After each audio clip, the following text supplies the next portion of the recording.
Hello, I'm Adrienne, and I'm looking forward to talking with you about the 6 ways to pay for college. Before we get started, I want to make a quick point of clarification, and that is that when I say the word college, I mean any type of education after high school. This could be a 1-year certificate program, a 4-year degree, or anything in between. And now I'd like us all to take a moment to stop and think, what is the first word that comes to mind when you think about paying for college?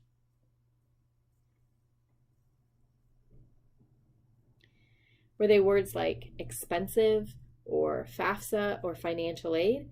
If so, you're not alone. Those are common words that parents and students think of when we ask a question like this. My hope is that by the end of this video, you have a little more information and a little less fear about paying for college and college costs. Speaking of college costs, let's talk about them. They can include tuition and fees, room and board, books and supplies, personal expenses, and transportation. Most colleges also require students to have health insurance.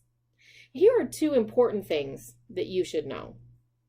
1, most students overestimate costs.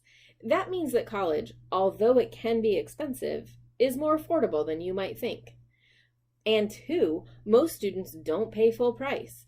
What students actually pay after some types of financial aid are included is called the net price. Every college has a net price calculator on their website, so you can get an estimate of what you'll actually pay. The important thing to know is that you should consider all of the costs when choosing a college, as well as all of the ways to pay, which may vary by school. So here are the 6 ways to pay for college that I will talk about. These can be divided into 2 broad categories: financial aid and personal resources. Financial aid can be broken down even further into gift aid, which is free money, and self-help. Let's talk about each of these 6 ways in more detail. We have in the description box below a link to a handout that describes all of this information, so you don't need to take notes while we're chatting. First, let's talk about grants. Grants are money from either the state or federal government or the college that is free. This money does not need to be paid back. Grants may be open to anyone, although students with financial need often get priority. You need to fill out a form or forms to receive grants. The most common one is the FAFSA, or the Free Application for Federal Student Aid. Oregon students who are not U.S. citizens or permanent residents can fill out the ORSA, or the Oregon Student Aid application. Some colleges or grants may also require additional forms. Here are a few common examples of grants. If you go to college in Oregon, you may be eligible for the Oregon Opportunity Grant. You will need to complete the FAFSA or ORSA every year you are in college in order to get this grant. If you go to community college in Oregon, you may be eligible for the Oregon Promise Grant. You will need to complete the Oregon Promise application while you are in high school or in your GED program and the FAFSA or ORSA every year you are in college in order to get this grant. And for students with financial need, the federal government's largest grant program is known as a Pell Grant. Again, you need to complete the FAFSA every year you are in college in order to get this grant. Next, let's talk about scholarships. This is probably one of the most well-known ways to pay for college. Scholarships are also free money for college, given by colleges or other organizations. There are scholarships for everyone. Different scholarships have different eligibility criteria. There are scholarships for good grades, for athletics, leadership, artistic ability, even ones for being tall. And scholarships aren't just for high school seniors or college students. There are scholarships that are open to students of all ages. Let's make a quick note about athletic scholarships. The likelihood of getting one of these is very low. They can only be given at Division I and II and NAIA schools. You will need to complete individual scholarship applications, and some may require the FAFSA or ORSA. Often, these applications require an essay or other piece of student work, so it's important to dedicate time to complete these.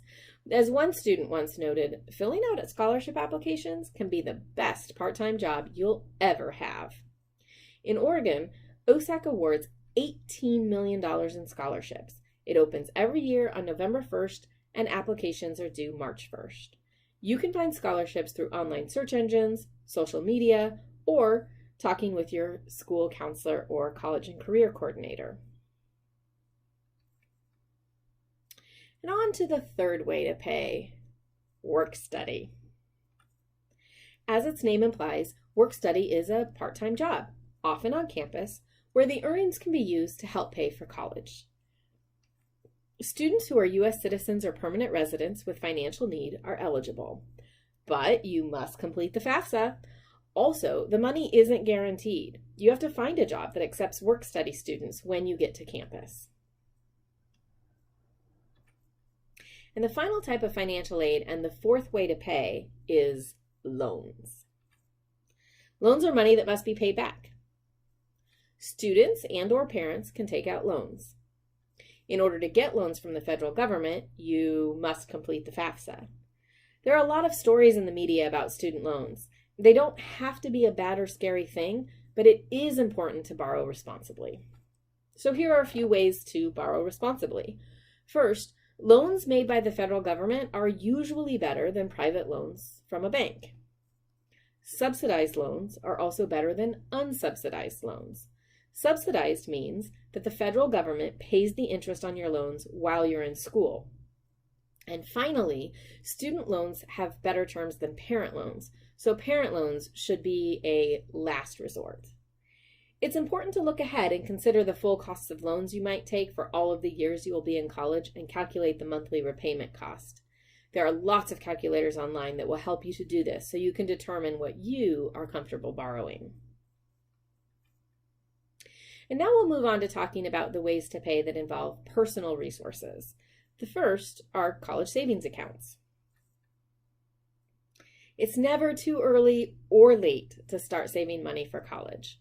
There are savings accounts that are specifically for education expenses that usually aren't taxed. The most common type is known as a 529 plan. The name is based on the part of a tax code that established them.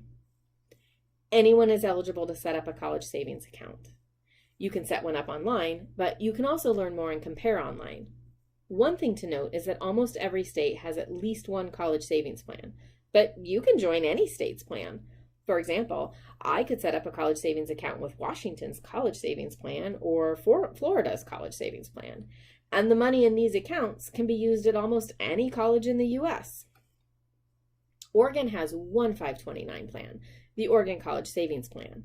If you live in Oregon and contribute to this plan, you get an additional tax break on your state taxes. Low-income students are also eligible for matched savings accounts called Individual Development Accounts, or IDAs. Most accounts offer a 3-to-1 match. That is, if you save $1,000, you get matched an additional $3,000 for free. And the final way to pay for college is through other resources you may have access to. This can include earnings from a part-time job or full-time jobs, either during the summer or the school year, other savings, and/or money from parents and family. Some students may have access to tuition reimbursement through their employer. That is, the company they work for will pay for all or part of their tuition costs. The best known example of this is Starbucks, who pays for their workers to get an online degree through Arizona State University. But other options to help pay for college include apprenticeships, which pays for education and on-the-job training for some trades, as well as enlisting in the military, which can offer education benefits like grants. Whew, that was a lot of information that I just covered. So just a quick reminder that down in the description box below, there is a handout so that you can download that PDF and have ready access to all of that information. Also, if you're looking for more information about applying, paying, and going to college, you can check out OregonGoesToCollege.org. It's a one-stop shop just for that, for learning how to prepare, apply, and and go to college. You can find checklists that are specifically for Oregon students, for families and educators, and those are a comprehensive list of steps to take from middle school through college to prepare for and succeed in college and beyond. And if you're in 12th grade, you may want to consider downloading our mobile app that walks you through every step of the process, giving you reminders and a secure place to store information like social security numbers and website passwords.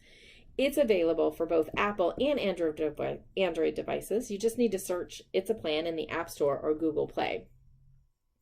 Again, for more information about applying, paying, going to college in Oregon, check out OregonGoesToCollege.org.